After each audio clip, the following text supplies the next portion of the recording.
এই তো, কেমন আছেন আপনি? কনগ্রাচুলেশন, আপনি আসছেন আমাদের মাঝে ফিরে, খুব ভালো লাগলো। আচ্ছা, যেটা কারণে ফোন করা সেটা হচ্ছে যে এমনিতেই কেমন লাগছে অনেকদিন পরে, মানে ধরেন সব মিলায় কেমন লাগছে, ফিল করছেন কেমন? ফিল করছি কেমন? ফিলিংস তো নাই, হারাই গেছে। কেন? মানে এখন বুঝে উঠতে পারছি না। ধরেন একটা রেগুলার যে লাইফ থাকে না, মানুষের লাইফ, ওইখান থেকে তো একদম সম্পূর্ণ ব্রেক ছিল।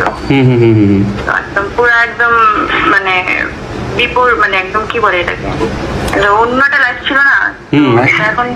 এটা এখন ডিসক্রাইব তো করা যাবে না এক কথায়। একদমই তাই। এমনি শারীরিকভাবে কেমন আছেন আপনি? মানে অসুস্থ শুনছিলাম, কি অবস্থা আছেন এখন? আমি না বুঝতেছি না, মানে আমি গোটা হয়ে গেছি। ওইখানে খাওয়া দাওয়া ভালো ছিল নাকি? ওইখানে বিষয়টা পরে বলবো আমি। আচ্ছা, ওকে, ফাইন। ওইখানে আমরা জানি তো, হ্যাঁ বলবো। আচ্ছা, আমরা শুনবো ওটা, কোনো অসুবিধা নাই। এখন হচ্ছে যে কাজে ফেরার প্ল্যান করছেন কিনা, কোনো ভাবনা আছে কিনা? হ্যাঁ, আমি কারোর সাথে কথা বলি নাই এখন, ডিরেক্টরদের সাথে। আমি তো আসলাম তো, বুঝছেন না। তো মা খালি আসার পর একটু খাওয়াই দিল। আচ্ছা, তারপর কুটুকে আমি গোসল করালাম, এক মাস ধরে গোসলটা করে নাই, তো গোসল করালাম। আচ্ছা, তারপরে এই যে আমি হচ্ছে লবণ পানিতে পা ভিজে বসে আছি। আচ্ছা, নানু ভাই কেমন আছেন? নানু ভাই ঠিকঠাক, আলহামদুলিল্লাহ। যাক, আলহামদুলিল্লাহ, এটা খুব ভালো খবর। উনি আদালতে গেছেন। বুঝছেন ঘটনাটা কি হয়েছে? মানে স্পাইক, মানে কি বলে রে, স্নাইপারের মতো বন্দুক তাক করে রাখছে আমার ঘরের দিকে, যে এতগুলো ক্যামেরা ট্যামেরা। এখন বাসা তো ইন্ডিভিজুয়াল কোনো বাসা না, মানে হ্যাঁ, ফ্যামিলি বাসা। এখন এটা তো ভাড়া বাসা, তো আমি একটার মধ্যে থাকি আর চারটার মধ্যে অন্য ফ্যামিলি থাকে। বুঝতে পারছি। তো ওরা তারা ডিস্টার্ব হয়, মানে সারাক্ষণ যে ক্যামেরা ধরে রাখে, সবাই তার ক্যামেরার সামনে যে ইউজ টু না, সারাক্ষণ বাসার সামনে লাইভ করতে সেই করতেছে। আমার কথা হচ্ছে, বেঁচে থাকার জন্য মানুষের যতটুক আসলে নিড, ওইটুক ছেড়ে দিয়ে মানুষকে একটু বাঁচা দেওয়া উচিত মাঝে মাঝে। তো এখন আমার বাসা থেকে বাসার জন্য, মানে বাসা ছাড়ার জন্য যে মানে দিচ্ছে আর কি, নোটিশ দিয়ে দিচ্ছে অলরেডি। দিবে না? আপনার বাসায় রাখতে আমার বাসায় খুবই স্বাভাবিক, দেওয়ার কথা। হ্যাঁ, আপনি তো রাখবেন না নিশ্চয়ই। আপনি ভাবেন তো আপনি বাইরে কি করতেন। তা ঠিক, হ্যাঁ। এখন আমার জন্য যে চারটা ফ্যামিলি ডিস্টার্ব হচ্ছে, আমিও তো এটা একজন সচেতন নাগরিক হয়ে আমি তো এটা মানে অন্য কেউ হলে তো আপনি মানতেন না, মানে খুব স্বাভাবিক। অন্য কেউ হলে তো আপনি মানতাম না। আরে ভাই, এটা কোনো সিরিয়া নাকি, এটা কোনো কাহিনী হলো নাকি? আমি মানবো? আমি জীবনে তো মানবো না। আমার বাইরের অনেক ভদ্র দেখেছি, আমি আসার পরে জিনিসটা জানাইছি আমার ফ্যামিলিকে। আচ্ছা, সুন্দর করে। ওকে। তো আমার বাইরের অনেক বহুত ভদ্র দেখছি, আমার সাথে এখনো সহ্য করতেছে এগুলা। মানে কি করবো, কতক্ষণ তারা মানে পুলিশ দেখতেছে, কখনো র্যাব দেখতেছে, কখনো খালি আর্মিটা দেখেনি আর কি, কখনো সাংবাদিক দেখতেছে। হ্যাঁ, খালি সাংবাদিকই নিচে মোবাইল নিয়ে, কতগুলো মোবাইল টোবাইল নিয়ে একদম মানে জীবনটা অতিষ্ঠ করে ছেড়ে দিতেছে।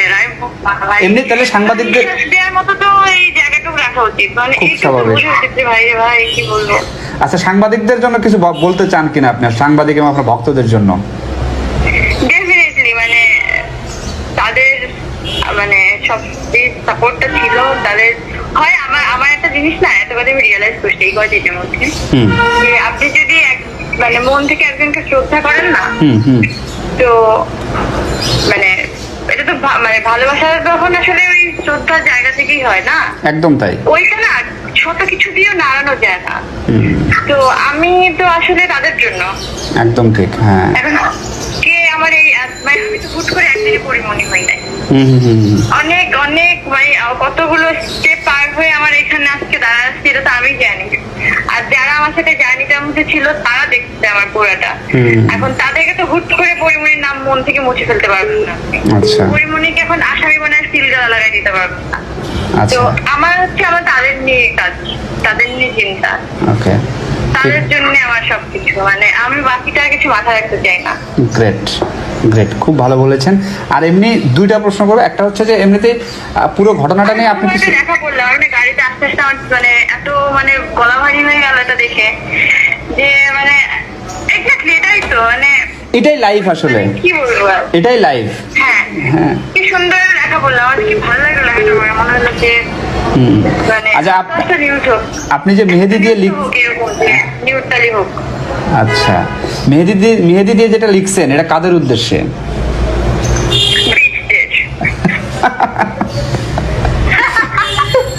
তাদেরকে আপনি চেনেন? দুমুখো সাপটা আসছে, অন্তরের মধ্যে জ্বলনি, ভিতরে ভিতরে আই লাভ ইউ সোনা, ঠিক বলেছ। এটা তোমাদের ভালোবাসা দরকার নেই।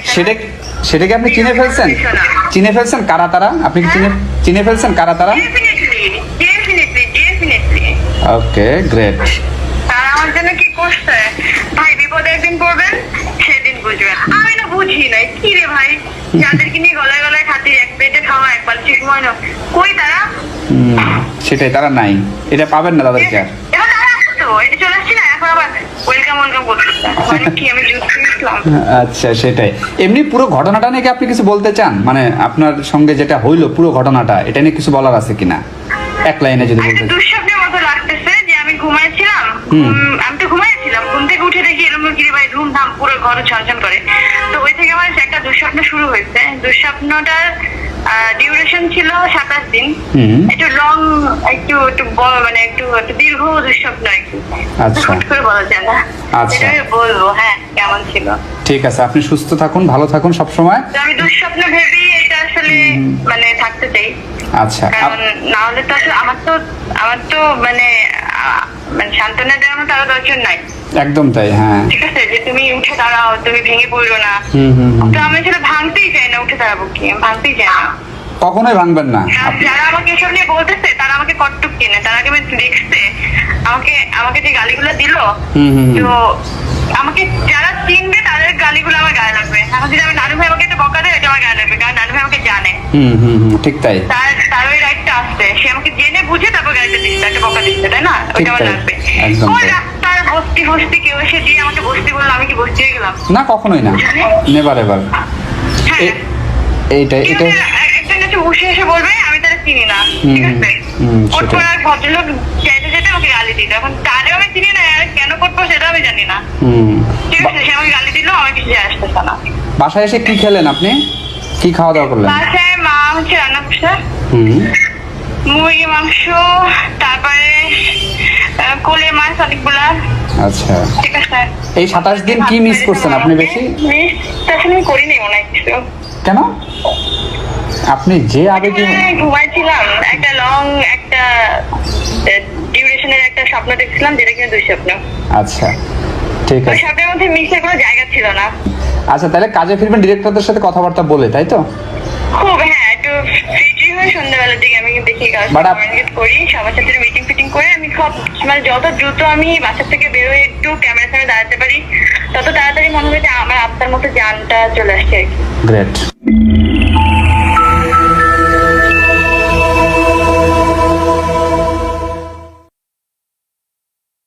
মায়ের গর্ভ থেকে অন্ধ বর্তমান জামানার শ্রেষ্ঠ ওলি মৌলানা আবু আল কাশিম ইফাত আহমেদ, সারা চৌধুরী, মাহেলা আক্তার, লন্ডনের শেখ বাবর আলী, মহিউদ্দিন খান, ইমতিয়াজ উদ্দিন।